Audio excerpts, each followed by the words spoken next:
Perhatian. Wassalamualaikum warahmatullahi wabarakatuh. Bolehkah kita bertamu ke rumah orang non muslim untuk merayakan Natal? Haram. Mana dalilnya? Karena orang yang merayakan Natal itu sama dengan mengakui tiga. Yang pertama mengakui bahwa Isa lahir 25 Desember. Kedua mengakui bahwa Isa anak Tuhan.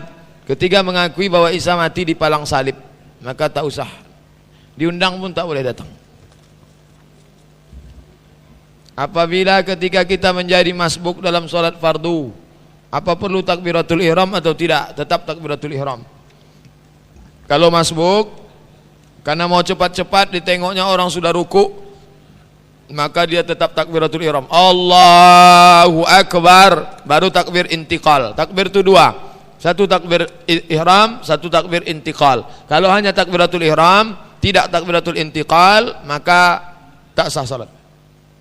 Takbiratul ihram dulu, baru takbiratul intiqal. Bagaimana makna jelasnya kita yang tak boleh merasa suci tersebut? Apakah kita boleh selalu merasa suci padahal kita tahu bahwa diri kita penuh, bahkan sering melakukan kesalahan? Kita merasa diri kita, kalau kita jumpa sama orang kafir, kita tak boleh mengatakan, kafir kau masuk surga, kau masuk surga, aku belum tentu masuk surga. Tak boleh. Semua umat Muhammad masuk surga. Kau kafir, kau masuk neraka. Kalau kau mau masuk surga, kau mesti bersyahadat. Nah, begitu. Yang tak boleh itu kita merasa saya tak berdosa. Nah, itu tak boleh.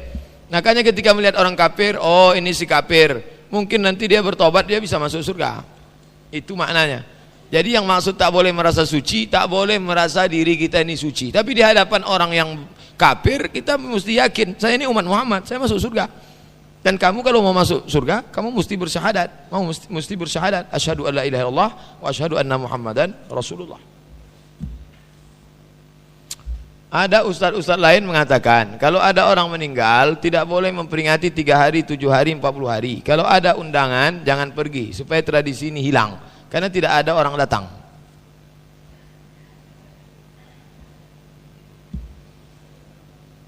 Tradisi 7 hari itu dibuat oleh namanya Atha itu tabi'in, Nabi, sahabat, tabi'in.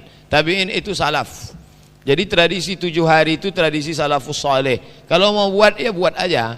Sedekah makanan, berkirim doa, zikir, tausiah. Jadi bukan tradisi nenek moyang, sakai, suku talang mama, orang Hindu, Buddha. Enggak. Itu tradisi salaf. Kalau mau buat ya buat, kalau tak buat ya tak apa-apa. Tapi menjadikan tradisi sampai orang miskin ngutang beras, ngutang kacang hijau, itu tak betul.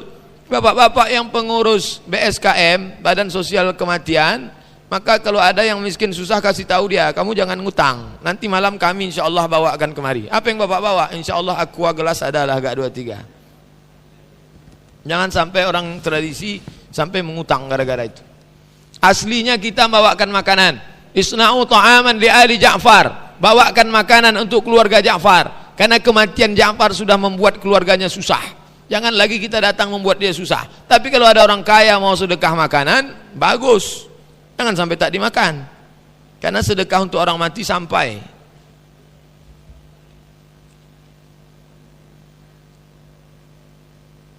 Bagaimana menurut Ustadz tentang ustadz-ustadz yang memberi ceramah harus pakai pembatas terhadap perempuan ibu-ibu?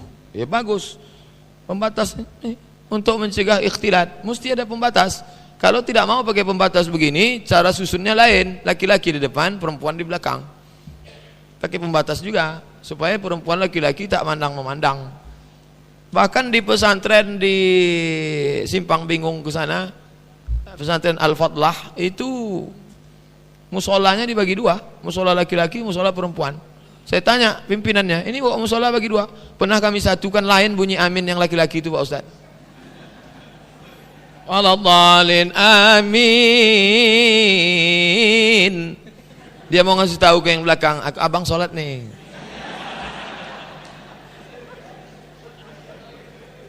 Boleh, bagus pakai pembatas. Tapi kalau sudah pakai pembatas jangan pandang-mandang tertutup. Ustadz pun tak boleh selalu mandang sana. Maka dari tadi kalau ada ibu bilang, Ustadz kenapa tak terlalu mandang? Saya pernah acara di Al-Falah, waktu membahas masalah Syiah. Itu kan In fokus layar yang sebelah kiri itu gelap, jadi saya selalu memandang ke kanan. Selesai acara masuk SMS. Ustadz, tadi bagus acaranya, cuman Ustadz terlalu sering nengok perempuan daripada laki-laki. Aduh. Padahal yang saya tengok itu layarnya karena yang bagus lah. Tak apa-apa, mungkin dia mau bercanda. Kapan saatnya kita memilih untuk mengikuti pendapat 5 mazhab? Atau haruskah kita mengikuti pendapat 1 mazhab? Yang mengatakan 5 mazhab dimasukkannya Ja'fari, hati-hati, ini propaganda Syiah. Mazhab itu cuma 4, Hanafi, Maliki, Syafi'i, Hambali. Yang memasukkan Ja'fari, Ja'far Shadiq orangnya alim, soleh. Yang jadi masalah bukan Ja'far Shadiqnya, periwayat-periwayat Syiah yang membuat kepalsuan kepada Ja'far Shadiq. Imam Ja'far Shadiqnya bagus. Mazhab 5 yang ditulis oleh orang Syiah itu udah diterjemahkan bukunya warna. Itu tak betul. Imam Ja'far Shadiqnya bagus. Kasus Syiah ini sama dengan Kristen. Yesusnya bagus, tapi Paulus, Markus, Lukas, Yohanes yang memalsukan riwayat Yesus itu yang rusak. Imam Ja'far Shadiqnya bagus. Orang-orang Syiah yang membuat riwayat palsu dinisbatkannya ke Ja'far Shadiq, itu yang tak bagus. Jadi 4. Haruskah kita meyakini 1 mazhab saja? Kalau ada imam salat subuh dia, Bismillahirrahmanirrahim, Alhamdulillahi Rabbil Alamin. Saat itu dia sedang bermazhab Syafi'i, karena Bismillah jahar itu Syafi'i. Pas bangkit dari rakaat kedua, Sami Allahu liman hamidah, Allahu Akbar. Tak pakai kunut, saat itu dia sedang Hambali. Dia tak tahu, dia sudah mencampur 2 mazhab. Fatihahnya dia pakai Syafi'i, kunutnya dia pakai Hambali. Karena Hambali tak pakai kunut subuh. Nah, jadi bolehkah mencampur selama tak membatalkan, sah. Tapi kalau mencampur yang membatalkan, tak sah.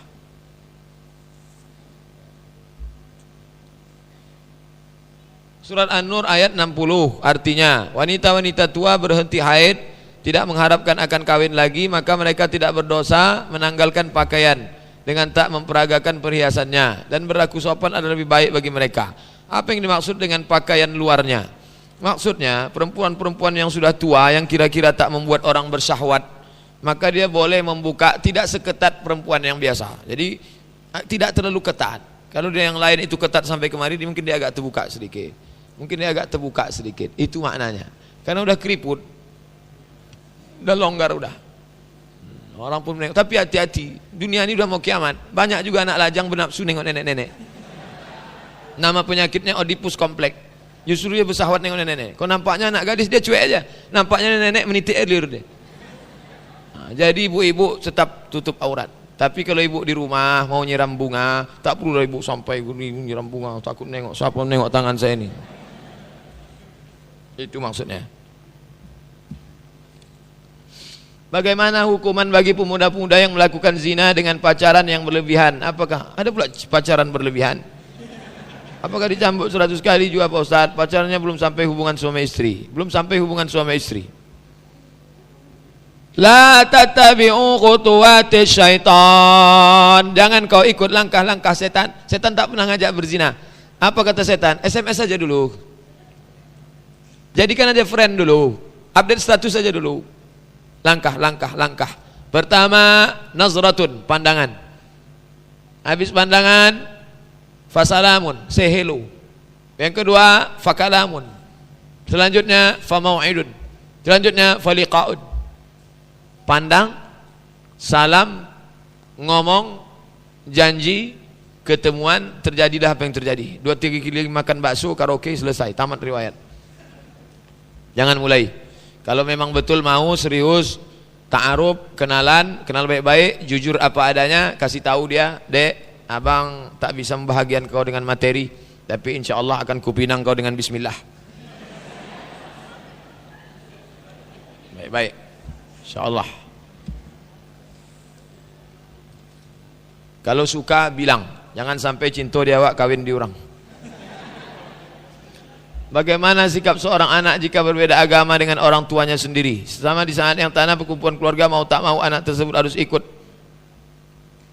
Wa in jahadaka la an tusyrika bima laysa laka bi ilmun. Kalau orang tuamu itu memaksamu untuk mempersekutukan aku, fala tuti'huma. Besok datang ke rumah ya, kita mau menyembah Yesus Kristus. Fala tuti'huma, jangan kau patuhi bapak ibumu. Tapi ayat itu belum titik, masih koma. Ujungnya wasahibhuma fid dunya ma'rufa. Tetaplah bergaul dengan baik. Memutuskan hubungan? No. Bergaul dengan baik? Yes. Tetap jaga, jangan sampai merusak akidah. Pak Ustadz, bapak saya Kristen, saya mau datang Natalan. Jangan. Beberapa hari setelah itu mau bawa ayam goreng? Boleh. Dikasihnya saya makanan? Jangan dimakan. Kuahnya aja Pak Ustadz? Jangan. Apakah ada dalil tentang orang yang menghitamkan kening? Simahum fi wujuhihim min atharis sujud. Tampaklah di wajah mereka bekas sujud. Yang dimaksud bekas sujud itu adalah perilakunya perilaku orang yang sujud. Bahwa karena dia sering sujud, tahu-tahu keningnya hitam, ya tak apa-apa. Bapak ibu, bapak yang keningnya sudah hitam, jangan pula malu lalu ambil Rexona lalu. Oh, Rexona untuk ketiak. Diambilnya Nivea, dikena biar kuning. Tak perlu, biarkan aja. Yang tak boleh itu sengaja. Waktu sujud tuh digosok-gosokkannya ke lantai. Itu yang tak boleh. Yang sudah hitam jangan malu diriak. Kamu riak nih. Enggak. Yang sudah hitam biarkan aja. Orang Mesir itu bukan hitam, kapalan malah. Karena orang Mesir itu selalu sujud di atas batu. Kalau dia kerja di warung, itu di batu-batu itu di Allah Akbar, kapalan. Tak apa-apa. Yang tak boleh itu sengaja. Wah, biar nampak orang sholat, gosokkanlah. Udah gosok agak hitam, setiap ngobrol ini gosok-gosok biar hitam. Tak boleh. Ustaz, jamaah sholat di masjid, saya sering perhatikan banyak yang berat bersalaman ke sebelah di dekatnya. Jamaah seperti ini termasuk apa namanya? Sok suci, sok kaya, atau sok hebat? Suatu perbuatan dilandasi dua hal. Suatu perbuatan dilandasi dua hal. Yang pertama, karena keyakinan. Yang kedua, karena ketidaktahuan. Suatu perbuatan dilandasi dua hal. Pertama, keyakinan. Yang kedua, ketidaktahuan. Ketika dia tidak mau bersalaman setelah sholat, apakah dia berkeyakinan setelah sholat itu haram hukumnya bersalaman, atau dia memang tak tahu hukum salaman? Kita tak tahu dia masuk kelompok yang mana. Maka bersalaman setelah sholat boleh, kata Imam Nawawi, karena hadisnya umum. Mamin muslimaini, dua orang muslim, yaltaqiyani berjumpa, wa yatasafahani berjabat tangan, illa ghufira lahuma, dosanya diampunkan, malam yatafarraqa, sebelum berpisah. Sebelum salat salaman, setelah salat salaman, bertemu jumpa salaman, mau pulang salaman, sebelum makan salaman, habis makan salaman, cuci tangan dulu. Kalau seorang imam di musola bacaannya tak tahu panjang pendek, tapi dia tetap ngotot jadi imam. Imam ini termasuk imam apa? Suci atau sombong? Ini imam jahil tapi sombong. Bagaimana caranya? Digulingkan dia kudeta tak berdarah. Berkumpullah semua tokoh masyarakat, alim ulama, RT RW, kumpul pembahasan kita. Bagaimana solat kita ini? Judulnya buat tablik akbar. Tablik akbar, solat kita mau dibawa kemana? Jadi judul itu jangan terlalu serius. Solat kita ini mau dibawa kemana? Sedangkan suami istrinya hamil aja tak berani dia menitipkan istrinya ke bidan beranak, tak berani. Mesti diserahkannya bidan berijazah. Padahal yang rusak nyawanya hanya satu anak. Bagaimana sholat bisa hancur semua? Kumpullah. Bagaimana nih? Kita angkat fit and proper test imam. Saya sedang flu, saya juga. Air hidung selalu keluar. Maka dalam keadaan terpaksa saya sambil sapu tangan yang di dalam kantong baju untuk membersihkan air hidung yang ingin saya tanyakan. Satu, bagaimana sholat saya ini Ustadz? Kira-kira berapa persen lah sholat yang diterima? Boleh gerakan di luar sholat, gerakan di luar sholat, dibuat di dalam sholat kalau darurat. Contoh, lewat ular. Uqtulul aswadaini, bunuhlah dua yang hitam fi sholat, walaupun kau sedang sholat. Nampak? Bunuh. Tak pula salat, Allahu Akbar, lewat ular, pukul sekali, nanti larilah dia, pukul dia sampai mati. Boleh. Begitu juga keluar dia menetes, macam mana? Ambil sapu tangan, keluar dia lagi, gitu kan lagi. Nah, itu boleh. Air ingus itu tak najis. Bahkan orang Mesir itu biasa nyimpan ingus di kantong. Sedang makan, simpan lagi. Saya terkejut. Bapak kalau ke Mesir, biasa. 2. Bagaimana hukumnya kalau kita jadi imam dalam keadaan terpaksa sekali harus menahan kentut atau buang air? Ada yang bisa ditahan. Hukum menahan kentut itu makruh. Kalau dilepaskan batal. Kalau bisa agak dia tahan, ditahanlah sampai selesai sholat. Kalau tak tertahan lagi, lepaskan aja. Kan ada imam cadangan di belakang. Jangan sampai begitu selesai sholat biru muka. Assalamualaikum warahmatullahi. Assalamualaikum warahmatullahi. Bukan astagfirullahaladzim. Hukum menahan kentut makruh. Hukum menahan kentut itu makruh. Jadi maknanya kita tajdidul wudu, tahan. Kalau ada berbisik-bisik di telinga, jangan kau batalkan sholatmu sampai ada 2 indikasi. Hatta tasma'a sautan, sampai kau dengar suara, atau tajidari'an, atau kau cium bau. Sampai kau dengar suara atau kau cium bau, baru kau keluar dari sholat. Selama tak ada suara, tak ada tercium bau, jangan keluar. Itu bisikan setan. Sampai kau dengar suara atau kau cium bau. Karena ada tak bersuara tapi baunya luar biasa. Kira-kira 70 tahun yang lalu, dasuk saya bercerita bahwa tanda-tanda kiamat nanti ada sebagai berikut. 1. Perang saudara sesama Islam akan terjadi. 2. Dunia dalam keadaan kacau balau, Dajjal turun, yang kurang beriman ikut-ikutan. 3. Turun Imam Mahdi, barulah dunia akan tentram. 4. Zina dilakukan terang-terangan di pinggir jalan, hanya orang beriman saja yang tak mau melakukan. Yang ingin saya tanyakan, apakah betul yang diceritakan datuk saya tersebut? Betul, hadis sahih semuanya. Kalau tanda-tandanya di atas sudah lengkap, berapa lagi kira-kira akan terjadi? Bukunya Asyratus Sa'ah, ada yang menyebut sampai 3, dibaginya 2, tanda besar, tanda kecil. Kenapa tak sepakat ulama tentang itu, tentang jumlahnya? Lain pengarang, lain jumlahnya. Karena mereka berijtihad. Nabi tak pernah menyebutkan tanda kiamat 5. Nah, digabungkan beberapa hadis lalu menghitung. Beda cara ngitung, beda jumlahnya. Berapa lagi yang belum? Nabi Isa belum turun, Imam Mahdi belum turun, Ya'juj wa Ma'juj belum nampak. Jadi banyak lagi. Kita disuruh menghitung tanda, bukan mencermati tanda. Kita disuruh khawatir lalu beramal soleh. Itu maknanya. Jangan sibuk mencari tanda. Sekarang banyak pengajian di Pekanbaru mencari tanda mati. Kalau bergerak telinga sebelah kanan 3 hari lagi mati. Kalau bergerak mata 2 hari lagi mati. Sibuklah dia mencari tanda, bukan sibuk beramal. Kita disuruh sibuk beramal untuk dibawa bekal sebagai mati, bukan sibuk mencari tanda mati. Nah, ini mesti. 2. 3. Saat terjadinya kiamat nanti, apakah di bumi ini masih tetap ada orang-orang yang beriman dan penghafal Al-Quran? La taqumus sa'ah, tak akan terjadi hari kiamat selama di atas muka bumi ini masih ada may yaqulu Allah, Allah. Masih ada orang menyebutkan Allah, Allah. Apa makna Allah, Allah? Masih ada orang yang beriman mengamalkan. Bukan makna kata Allah, Allah. Karena orang kafir Quraisy juga mengatakan Allah. Wala in sa'altahum man khalaqas samawati wal ardu yaquluna Allah. Kalau kau tanya siapa yang menciptakan langit dan bumi, mereka mengatakan Allah. Maknanya Allah di situ, mulutnya mengatakan Allah, dia masih beramal soleh. Ustaz, bagaimana dengan perbedaan akidah yang dianggap menyimpang oleh kelompok tertentu seperti Ash'ari di Mesir yang dianggap sesat oleh Salafi? Ustaz, apakah Salafi yang berkembang saat ini juga ada kelompok-kelompok dan kelompok-kelompoknya? Ya,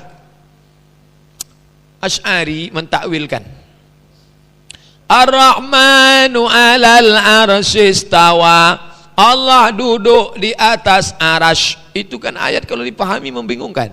Bagaimana Allah duduk di atas aras? Orang nanya ke saya, Pak Ustadz, gimana Allah duduk di atas aras? Allah duduk di atas aras seperti saya duduk di atas kursi. Kafir. Orang yang menyamakan Allah duduk di atas aras macam Ustadz duduk di atas kursi, kafir. Kenapa? Karena bertentangan dengan 2 ayat. Laisa kamislihi syai'un. Tak ada yang sama dengan Allah. Ayat kedua, walam yakul lahu kufuwan.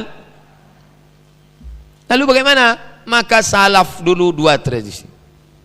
Golongan salaf 2 kelompok. Yang pertama, salaf mentakwil. Salaf itu mentakwil. Apa kata dia? Allah duduk di atas kursi artinya Allah berkuasa.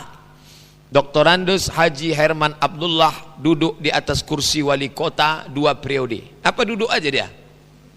Tidak. Apa makna dia duduk di atas kursi? Berkuasa. Maka maknanya di situ takwil. Yang satu kelompok lagi tak mau mentakwilkan. Imam Malik tak mau. Ketika ditanya, apa arti Allah duduk di atas kursi? Wallahu a'lam bishawab. Allah yang tahu maknanya. Kelompok yang pertama takwil, kelompok yang kedua tafwid, menyerahkannya pada Allah. Itulah tradisi manhaj ulama salaf. Jadi tak bisa kita katakan sesat, kafir orang yang mentakwil. Buka buku 37 masalah populer. Dalam pembahasan ayat mutasyabihat saya sebutkan, Imam Ibnu Abbas mentakwil, Imam Bukhari mentakwil, Imam Malik mentakwil. Takwil bukan Asy'ari punya. Takwil itu adalah tradisi manhaj salaf. Ustaz, apakah salaf itu terbagi-bagi juga? Ya. Di Indonesia ada namanya kelompok salaf Lukman Ba'abduh. Lukman Ba'abduh. Yang satu lagi kelompok Roja. Lukman Ba'abduh memfatwakan haram nonton TV Roja, tak boleh. Tengok, saling berkelahi, hujat menghujat di dalam. Di Pekanbaru ini berapa kelompok? Banyak kelompok. Berapa? Nanti kita bahas 3 mata. Sekarang di Pekanbaru sudah banyak jamaah yang menyatakan maulid, melalahkan maulid Nabi, Isra Mi'raj, Hari Besar Islam, punya akun Twitter, FB. Di situ mereka memposting, memakai pendapat mereka yang benar. Inilah mereka dari guru-gurunya. Apakah akan dibiarkan atau mu'iriau buat diskusi karena ini bisa memecah belah Islam? Pokoknya rajin aja ngaji, ikut. Datang pengajian Dr. Mawardi Muhammad Saleh, tanya terus anak-anak muda yang rajin, itu pendapat Dr. Mawardi itu direkam, ditranskrip, buat transkripnya, buat video pendek 5 menit. Datang posting, dia posting pula. Pokoknya perang posting, rekam pendapat Ustadz Mawardi Muhammad Saleh.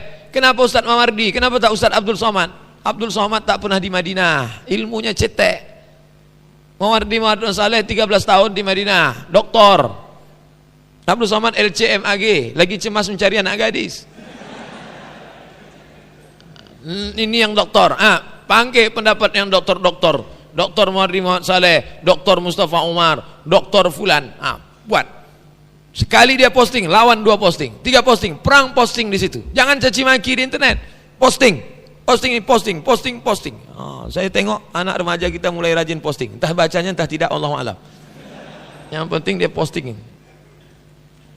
Saya mau tanya Ustaz, ada sebagian berpendapat kita perempuan belum mengenakan baju gamis berarti belum syar'i, meskipun sudah mengenakan rok dan baju beserta hijab sesuai syariat Islam. Modelnya atau menutup auratnya?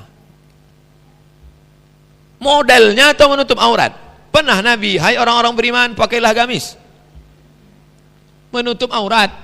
Apapun modelnya, kalau menutup aurat, tertutup. Bagaimana menutup aurat? Hilang bentuknya, tidak transparan, tidak membangkitkan syahwat. Apapun modelnya. Kimono itu kalau yang asli pakai Jepang. Baju Cina, coba tengok kaisar-kaisar Cina yang lama macam pakai kelambu. Itu hilang bentuknya. Baju kimono, baju. Jadi Islam itu tidak menghilangkan budaya. Baju kurung Melayu itu, tapi baju kurung yang betul, jangan yang tengahnya diikat pakai kabel. Itu maka tidak ada model yang jelas, asalkan menutup aurat, tak nampak, jilbabnya panjang, bajunya tak mesti gamis jubah, asalkan menutup aurat. Ustadz Abdul Somad, sehubungan dengan tema siang ini saya teringat pada suatu penyakit yang pernah disinggung Nabi, yaitu penyakit ain. Namun saya belum memahami apa itu penyakit ain. Ada penyebabnya seperti apa penyakitnya dan bagaimana penyembuhannya? Apakah ain sama dengan sihir? Apakah ain juga hasil kiriman orang lain? Ain itu sihir. Ain berasal dari kata mata. Kenapa? Karena awalnya ain itu ketika ditengoknya pecah-pecah. Masuk jin ke matanya, lalu dia merasa punya kekuatan. Itu asal muasalnya ain. Maka kemudian ini nisbat pada perbuatan jin. Cara menghilangkan jin itu ruqyah. Maka pergilah ruqyah ke Masjid Al-Falah. Ada namanya di situ Ustadz Zafrullah. Dulu di Ittihad Rumbai, sekarang di Al-Falah. Nanti dibacakannya ruqyah, bawa botol aqua, didoakannya air, ruqyah, jinnya keluar. Kalau ada yang bisa menengok setan atau bisa dia menengok tiba-tiba pecah, itu bukan kekuatan dia, jin masuk. Maka jin itu dibuang. Saya sudah baca ayat kursi tapi jinnya tak keluar. Sesama jin tak boleh saling mengusir. Mungkin perbuatan kita 11-12 saja sama jin tuh. Jadi jin itu pun tak mau keluar. Masa jin ngusir jin, kata dia.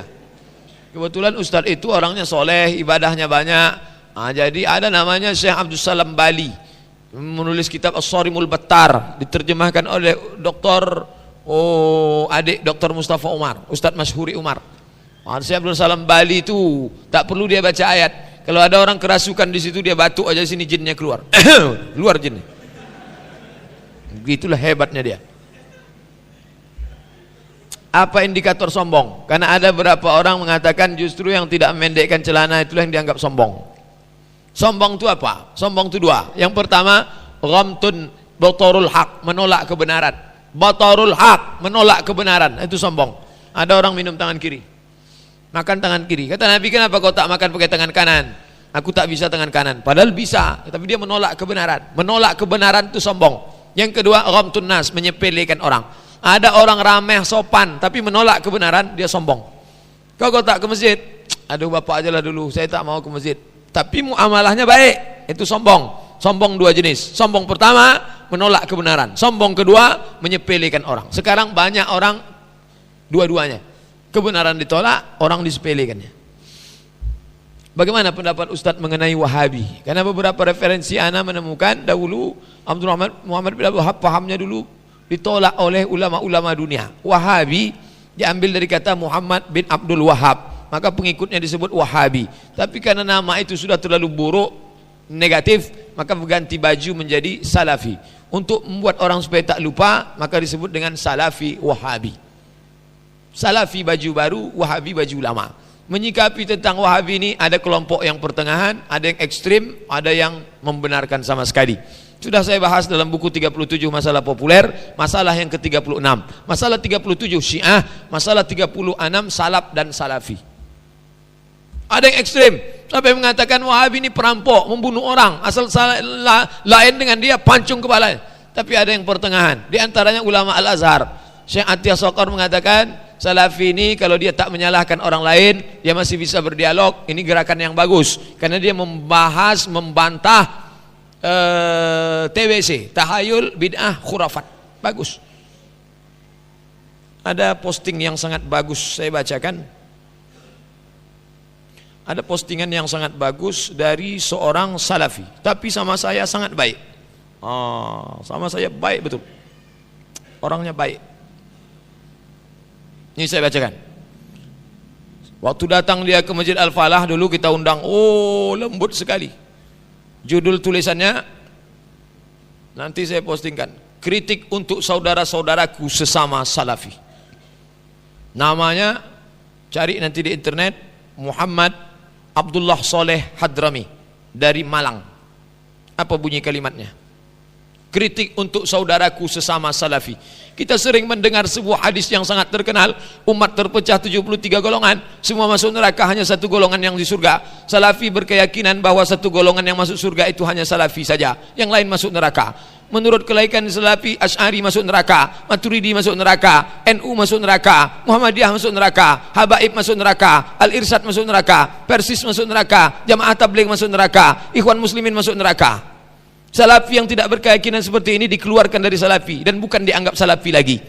Apalah artinya kita pura-pura baik dan dakwah lemah lembut terhadap tokoh NU, sementara kita berkeyakinan bahwa mereka masuk neraka? Bukankah itu namanya taqiyah? Sama kita dengan Syiah. Saya Muslim Ahlus Sunnah wal Jamaah Salafi. Ini adalah pilihan saya. Semua umat Islam adalah saudara saya, dan saya tidak setuju dan tidak sependapat dengan keyakinan mereka masuk neraka. Saya mengajak teman-teman untuk berpikir kembali dan tidak terus-menerus berada dalam keyakinan seperti itu. Apalah artinya istiqomah kalau kita meyakini keyakinan yang salah? Kita harus jujur bahwa tidak ada kelompok yang sempurna. Kewajiban kita saling mengingatkan, saling menasihati, saling meluruskan, saling mendoakan. Saudara-saudaraku, apa yang saya cintai karena Allah, apabila terjadi perbedaan pendapat, jangan emosional, jangan divonis sesat neraka. Alangkah baiknya jika pikiran masing-masing dikomunikasikan dengan baik. Kita harus terus belajar, belajar.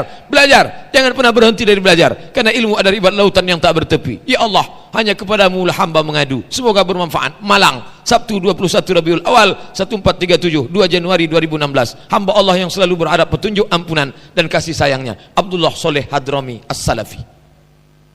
Lembut, tapi dia pun dikeluarkan dari Salafi. Menurut pendapat para imam, Yang Ustadz katakan tadi, kain celana panjang lewat mata kaki dibilang haram kalau sombong. Kenapa enggak dari warna dan jenis harga dibilang sombong? Kenapa mesti ke bawah? Kenapa tidak disebut? Kalau sutra sombong, kalau warnanya kuning sombong, kalau mahal sombong. Kenapa mesti lewat mata kaki? Karena raja-raja Romawi dulu kalau pakai jubah-jubahnya panjang, macam jubah Superman campur jubah Batman, panjang. Lihat kemarin ketika anak Raja Inggris nikah, dayang-dayang megang ke belakang. Maka Nabi mengatakan jangan pakai pakaian orang sombong yang memakai jubah itu. Jadi tidak lihat dari warna, tidak lihat dari harga. Yang penting dia sampai. Oh. Dari mana perintah suluk beribadah masuk berlomba 1 bulan? Masuk kelambu 1 bulan. Dari mana perintah suluk masuk kelambu 1 bulan? Suluk yang paling sikit 10 hari. Yang agak panjang 20 hari, yang agak panjang 30 hari, yang agak panjang 40 hari. Suluk itu hanya ada dalam tarekat Naqsyabandiyah, didirikan oleh Syekh Bahauddin An-Naqsyabandi. Dia semacam pelatihan, latihan bagaimana supaya zikir tak putus kepada Allah. Karena banyak orang zikir tapi tak ingat. Yang diingatnya entah siapa tak jelas.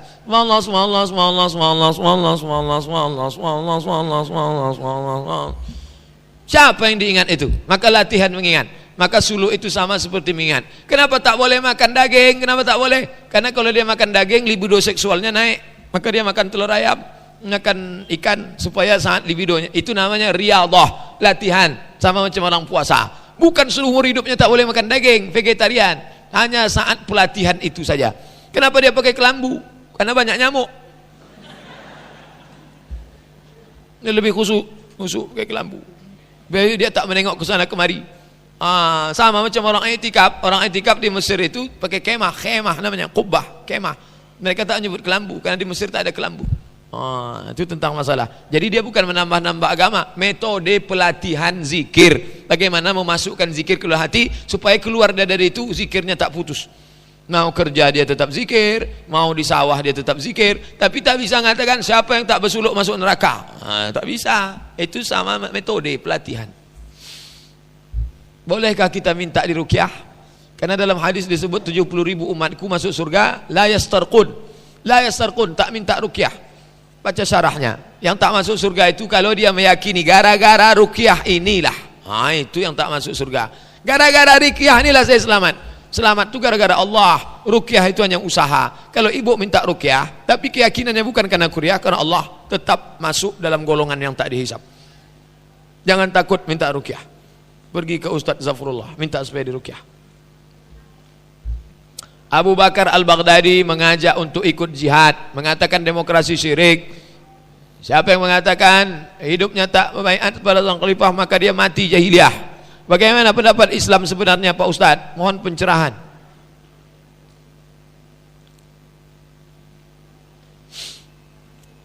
Abu Bakar Al-Baghdadi itu bukan Ahlus Sunnah wal Jamaah. Apa dalilnya? 3. Yang pertama, dia mengangkat dirinya sebagai khalifah, sedangkan Abu Bakar Siddiq diangkat orang lain. Yang kedua, dia mengkafirkan yang tak berbaiat. Siapa yang tak berbaiat Abu Bakar Al-Baghdadi kafir. Yang ketiga, cara membunuhnya bukan cara membunuh Islam, tapi cara-cara Guantanamo. Nampak betul mereka ini lama dilatih di Amerika. Ustaz, terima kasih telah membaca surat saya. Kembali kasih. Saya ikut rohis di kampus. Dari kegiatan rohis banyak sekali aturan yang masuk, baik itu dari kami HTI, Salafi, dan yang terakhir ISIS. ISIS ini mengajak kami untuk membaiat khalifah mereka. Jangan ikut ISIS. Yang sudah menikah boleh ikut ISIS, Ikatan Suami Idaman Istri. Kenapa ada hadis yang bertentangan sehingga muncullah ijtihad yang berbeda, menyebabkan umat Islam saling menyalahkan, menganggap paling benar. Itulah ujian beragama. Nabi tak salah. Hadis itu keluar dalam konteks yang berbeda, sebenarnya tidak ada ikhtilaf. Disitulah letak ujian. Ujian sebelum mencari agama, bingung cari agama. Ujiannya Yahya Waloni, bingung mau milih Kristen, Katolik, Islam, Buddha, Konghucu. Ujian Felix Xiao, bingung nyari. Setelah dia masuk, milih lagi kebenaran. Sampai kapan ujian ini berakhir? Sampai Israel datang. Yang tak sabar, calling Israel biar cepat datang. Bagaimana sikap kita kepada orang yang suka ngajak debat masalah khilafiyah, yang dia mengatakan paling benar, terutama di sosmed. Sosmed itu tak bisa diladeni. Kalau dia kirim aja posting, siapkan aja pelor banyak-banyak. Masalah celana, ini postingnya. Rekam Ustadz Mamar di acara Senin Selasa, Mufti menjawab. Mintakan dia, Ustadz, tolong Ustadz ngomong, kami rekam video 5 menit. Masalah kaki celana, nih. Masalah jenggot, nih. Masalah tahlil, nih. Masalah doa, nih. Masalah sab, nih. Nah, datang dia ngajak debat, kirim. Tak usah diladeni, stres, capek, banyak kerja lain lagi. Berkelahi sama istrinya gara-gara itu. Dia emosi, mau dibalas tak nampak, akhirnya istrinya dihamuknya. Apakah Wahabi berbahaya ke akidah kita? Kalau yang ekstrim berbahaya. Kalau yang tak ekstrim macam yang saya baca tadi baik, tak berbahaya. Jadi dia terbagi juga. Ada yang keras, ada yang lunak, ada yang baik, ada yang toleran. Apakah salah ketika habis doa usap muka? Subhanarabbika rabbil izzati amma yasifun wa salamun alal mursalin walhamdulillahi rabbil alamin. Hadisnya ada dalam Sunan Tirmizi. Hadisnya itu dhaif. Tapi karena jalurnya banyak, maka derajatnya naik menjadi hadisun hasan. Hadis dhaif kalau jalurnya banyak, maka derajatnya naik pada hadis hasan. Begitu kata Imam San'ani dalam Subulus Salam. Tak usah bingung. Kalau ada orang melarang, subhanarabbika rabbil izzati amma yasifun wa salamun alal mursalin walhamdulillahi rabbil alamin. Dhaif tuh, memang dhaif. Tapi kalau belum tahu ceritanya, itu dhaif karena jalurnya banyak, naik derajatnya menjadi hadis hasan. Begitu kata Imam San'ani dalam Subulus Salam. Kalau nanti dipermasalahkannya lagi, besok gitu lagi, dhaif tuh emang masalah buat lo.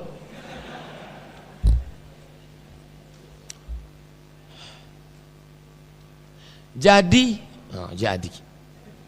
kalau jadi itu kok setelah jadi Islam seperti apa yang harus kita ikuti jika dewasa ini kita dihadapkan dengan perpecahan akidah? Yang mana yang kita ikuti ini? Yang mana ada dalilnya ikut itu? Siapa yang punya ceramah, kalau ada dalilnya, ada kitabnya, ada ulamanya, ikut. Yang tak ada dalilnya, menurut saya, tak usah ikut. Abdul Somad kalau dia menurut saya, tak usah ikut.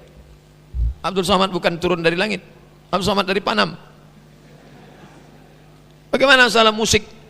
Pulang dari sini nanti singgah ke toko buku Islam, jangan toko buku kafir. Pilih judulnya buku fikih musik. Fikih puasa sudah, fikih sholat sudah, beli fikih musik. Akhir kesimpulannya ujung fikih musik sama seperti ngomong. Kalau musiknya baik boleh, kalau musiknya tak baik haram. Musik ngajak nikah boleh. Barakallahu lakuma wa baraka alaikuma wa jama'a bainakuma fi khair, boleh. Ngajak ingat mati boleh. Bila Israel datang memanggil, jasad terbujur di pembaringan, boleh. Tapi kalau ngajak berzina jangan. Cinta Satu Malam lagunya Pak Ustadz, tak boleh nyanyi di masjid, haram. Ustadz, apakah Wahabi itu Salafi juga? Baju lamanya Wahabi, baju barunya Salafi. Pakaikan dua-duanya, Salafi Wahabi. Ustadz, jika kita mengikuti Imam Syafi'i, maka batal wudu kita ketika bersentuhan kulit dengan lawan jenis. Lalu bagaimana ketika dalam mengerjakan ibadah haji seperti tawaf, berdesak-desakan, lalu bersentuhan kulit dengan lawan jenis? Bukankah akan menyulitkan jika harus seperti mengambil wudu, menjaga wudu, bla bla? Ibu biasa megang mazhab Syafi'i, mau umrah takut bersentuhan batal. Gimana solusinya? Dua solusi. Solusi pertama, pakai wudu mazhab Maliki. Gimana wudu Maliki itu? Tangannya dibasahkan, nanti pas ngusap kepalanya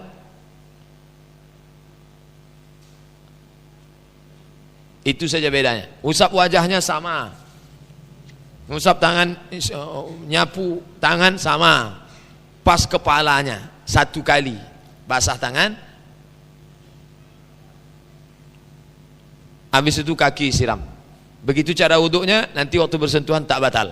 Itu solusi pertama. Solusi kedua, tetap wuduk mazhab Syafi'i. Nanti waktu bersentuhan tak batal. Kenapa tak batal? Karena darurat.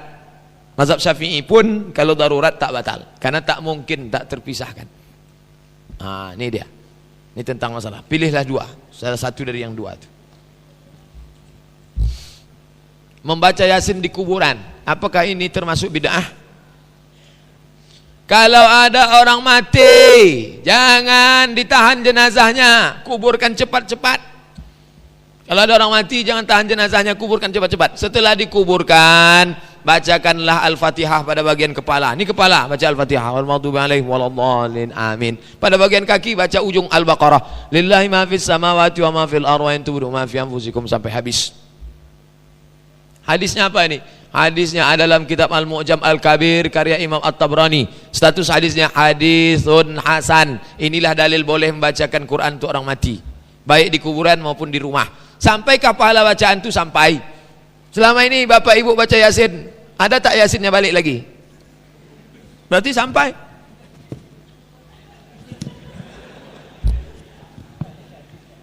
Mengacu pada surat Al-Imran menjelaskan bahwa siapa saja yang mencari agama selain Allah maka dia merugi.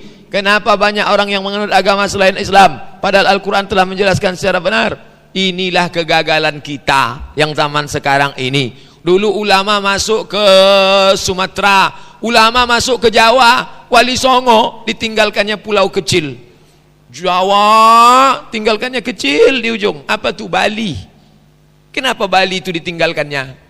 Tak sanggup Wali Songo mengislamkan Bali. Sanggup. Supaya apa? Supaya orang Islam mengislamkan Bali. Sumatera Utara Islam, tapi ditinggalkannya Pulau Samosir kecil. Kenapa? Supaya orang mengislamkan Samosir. Riau Islam, kerajaan Islam, ditinggalkannya sikit titik. Telang Mama, Telang Perigi, suku Sakai, suku Akit, suku Laut. Itu tanggung jawab kita. Jadi orang kalau memahami dakwah ini, berdakwah. Abdul Somad tak pernah berdakwah. Ustadz terima kasih dakwahnya. Abdul Somad tak pernah berdakwah. Yang dimaksud berdakwah itu mengajak orang ke jalan Allah. Abdul Somad hanya ceramah. Orangnya sudah di jalan Allah, sudah di masjid baru diceramahi.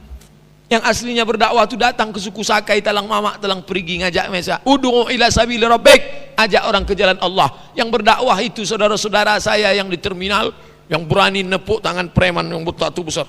Udah sholat. Itu yang berdakwah itu. Setelah mereka masuk ke masjid, baru Abdul Somad ceramah. Assalamualaikum warahmatullahi wabarakatuh.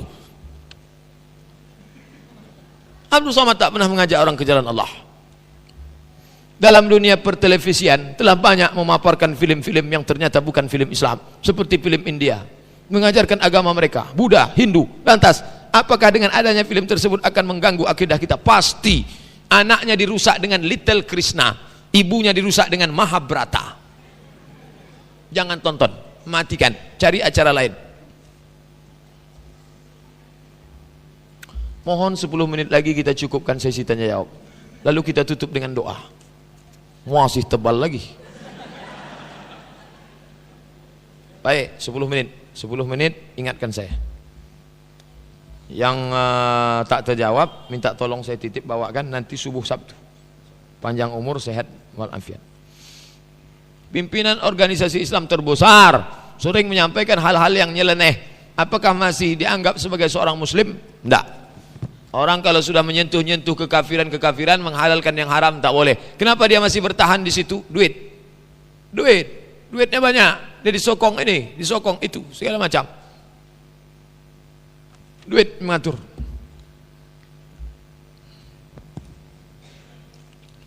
Bolehkah menghadiri undangan ulang tahun? Ulang tahun yang tiup-tiup lilin? Tidak. Tapi kalau dia syukuran kepada Allah, dikandung anak yatim, menyantuni anak yatim, datang besok ya, ada syukuran menyantuni anak yatim atas nikmat yang diberikan Allah pada saya, datanglah. Ikan ternak yang diberi makan bangkai, bolehkah dimakan? Pemakan bangkai tak boleh dimakan. Ada sapi yang makan, sapi yang makan tai tak boleh dimakan.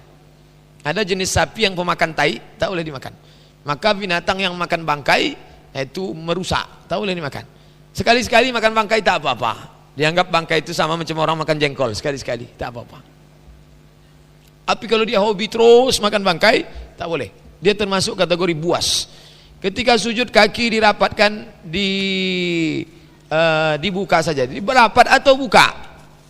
Dalil, tinggal di masjid membawa kawan ketika waktu sholat, kawan memilih untuk sholat di tempat dia saja. Bagaimana hukum berhadapan terhadap diri sendiri? Dua pertanyaan. Waktu sujud itu kaki dirapatkan. Kenapa? Karena kalau kakinya renggang, dulu orang pakai jubah tak pakai celana, saat jubahnya itu nampak pangkal ini, nampak pangkal ini, pangkal betis terus ke pangkal lutut. Itulah maka dirapatkan. Maka bagi orang yang pakai celana, terbuka kakinya tak apa-apa. Tapi kalau dia pakai celana menutup juga, hadis Nabi mengapa? Nabi menyuruh tutup. Kenapa Nabi suruh tutup? Karena kalau dia buka, terbuka, nampak pangkal. Jadi ada gerakan sholat itu yang bersebab, ada sebabnya. Contoh, kenapa Nabi bangkit itu tangannya begini ke lantai? Setelah dia gemuk, waktu dia tua, dia bertumpu ke lantai. Waktu yang hadis yang diriwayatkan tidak bertumpu, itu termasuk perbedaan pendapat. Apakah bangkit itu bertumpu atau tak bertumpu? Yang bertumpu sah, yang tak bertumpu tak masalah. Karena Nabi pernah bertumpu ketika dia sudah tua, dan ketika di awal-awal di Madinah dia tak bertumpu. Ada sebabnya. Begitu juga dengan kaki. Dibuka nampak pangkal paha, ditutup tak nampak. Ditutup bagus. Tinggal di masjid, membawa kawan. Ketika waktu sholat, kawan milih untuk sholat di tempatnya. Bagaimana hukum terhadap diri saya? Jangan ajak kawan itu lagi. Itu lain mazhab kawan itu. Kalau bisa luruskan dia, ajak dia sholat. Kalau tidak jangan lagi. Kau merusak aja nih. Masa tinggal di masjid dia sholat di kamar atau di kos-kosan sholat dia. Padahal masjid dekat. Kenapa dia tak datang ke masjid? Nabi mengatakan la uharriqanna alaihim buyutahum, ku bakar rumah mereka yang tak sholat. Udah. Ada lagi. Di samping celana tadi, janggut juga menjadi pandangan bagi sebagian. Bagaimana masalah janggut nih Pak Ustadz? Orang Yahudi janggutnya panjang, kumisnya panjang. Orang Nasrani kumisnya panjang, jenggotnya panjang. Orang Majusi kumisnya panjang, jenggotnya panjang.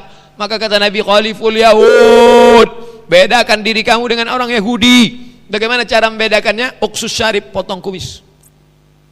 Potong kumis, biarkan jenggot. Apakah perintah ini wajib? Menurut mazhab Syafi'i perintah ini sunnat.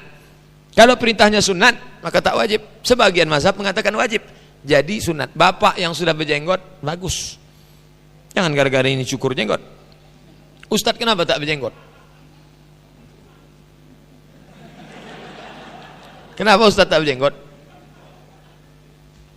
Ini kalau panjang macam tusuk sate. Takut bapak berjumpa sama saya. Tapi kalau ada alat membuatnya lembut cantik macam jenggot, saya panjangkan jenggot. Saya bukan menolak sunnah, enggak. Bolehkah dalam kehidupan saat kita melakukan ibadah kita menggabungkan 2-3 mazhab? Tak masalah. Waktu berwuduknya Syafi'i. Pas salatnya Bismillahirrahmanirrahim. Alhamdulillahi Rabbil Alamin. Itu udah pindah ke Hanafi itu sama Hambali. Jadi selama dia tidak membatalkan tak masalah. Yang jadi masalah itu kalau dia campurkan lalu membatalkan. Itu yang tak boleh. Bingung saya Pak Ustadz, kalau bingung tak usah campur. Bolehkah salat tapi celana ada bolong di bagian paha karena abu rokok? Tak boleh, nampak auratnya. Kalau sudah sempat ganti, nama salatnya i'adah. Solat yang sudah terlaksanakan ternyata batal, maka solat itu diganti. Misalnya, ibu setelah selesai solat gatal tangannya, pas dibuka tengok kulit ikan mas. Berarti solatnya tadi batal karena wudu, maka solatnya diulang. Usolli fardhu zuhri 4 raka'atin i'adatan. Kalau yang tadi adaan, mengganti itu i'adatan. Maka celana yang kena abu rokok tadi buanglah sama rokok-rokoknya sekalian.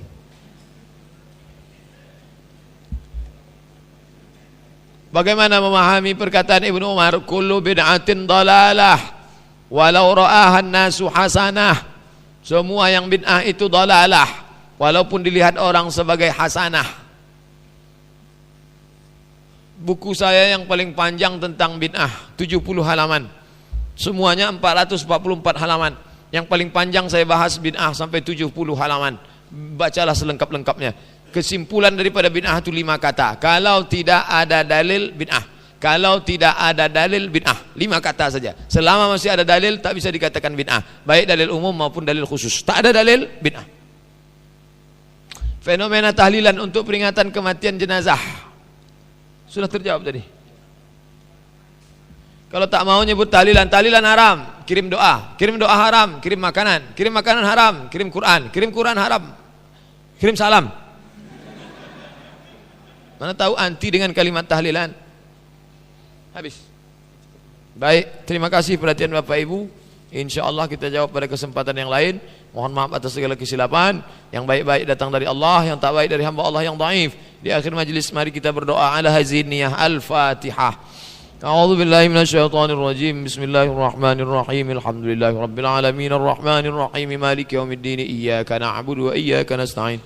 Ihdinas siratal mustaqim siratal ladzina an'amta 'alaihim ghairil maghdubi 'alaihim waladdallin. Amin. A'udzu billahi minasyaitonir rajim. Bismillahirrahmanirrahim. Alhamdulillahi rabbil alamin. Wassalatu wassalamu ala asyrafil anbiya'i wal mursalin wa ala alihi wa sahbihi ajma'in. Rabbana ighfir lana dzunubana, ampuni dosa kami, wali walidina, dosa kedua orang tua kami, wali masyayikhina, dosa guru-guru kami, wali ikhwanina alladzina sabaquna bil iman, dosa saudara kami yang sudah mendahului kami dengan iman. Allahumma ja'al kuburahum radatan min riyadil jinan, jadikan kubur mereka salah satu dari taman surgamu. Wala taj'al kuburahum hufratan min hufarid niran, jangan jadikan kubur mereka salah satu dari lubang nerakamu. Allahumma a'inna ala dzikrika wa syukrika wa husni ibadatik, tolong kami agar selalu mengingatmu, bersyukur dan beribadah dengan ibadah yang terbaik. Ya muqallibal qulub, wahai engkau yang membolak-balikkan hati, sabbit qulubana, kokohkan hati kami, ala dinika wa ala ta'atik, dalam agamamu dan dalam ketaatan kepadamu. Rabbana atina fid dunya hasanah wa fil akhirati hasanah wa qina adzabannar. Wa sallallahu ala sayyidina Muhammadin wa ala alihi wa sahbihi wasallam. Walhamdulillahi rabbil alamin. Taqabbalallahu minkum minna wa minkum taqabbal ya karim. Assalamualaikum warahmatullahi wabarakatuh. Waalaikumsalam warahmatullahi wabarakatuh. Kita ucapkan terima kasih kepada Ustaz Abdul Somad yang telah memberikan materinya. Mudah-mudahan kita tercerahkan oleh itu semua. Kaum muslimin dan muslimat, jamaah sekalian, waktu menunjukkan pukul 15:37 waktu Indonesia Barat, sementara waktu asar masuk pada 15:43. Kurang lebih 5 menit lagi lah masuk waktu asar. Jadi silakan Bapak Ibu bersama-sama menuju tempat wuduk dan memperbaharui wuduknya. Dan sebagai info, dana infak yang terkumpul untuk saudara-saudara kita di Palestina dan Suriah sebesar Rp5.575.600 pada hari ini. Alhamdulillah, mudah-mudahan dapat kita salurkan ke saudara-saudara kita. Dan pemberitahuan kepada Bapak Ibu sekalian bahwa sampah dari makanan dan minuman yang telah disantap tadi mohon jangan ditinggalkan di dalam masjid. Kita kumpulkan dan kita buang ke tong sampah agar kita sholat kita nanti kening kita tidak berminyak atau basah karena bekas tempat makanan kita tadi. Demikian acara kita pada siang hari ini. Mohon maaf atas segala kekurangan. Terima kasih atas segala perhatian. Kita tutup dengan hamdalah, alhamdulillahirabbil alamin, dan doa penutup majelis. Subhanakallahumma wa bihamdika asyhadu an la ilaha illa anta astaghfiruka wa atubu ilaik. Kita bertemu di kesempatan selanjutnya. Assalamualaikum warahmatullahi wabarakatuh. Kepada panitia kami mohonkan untuk meletakkan kembali hijabnya seperti sedia kala. Jadi saf laki-laki di depan, saf perempuan di belakang.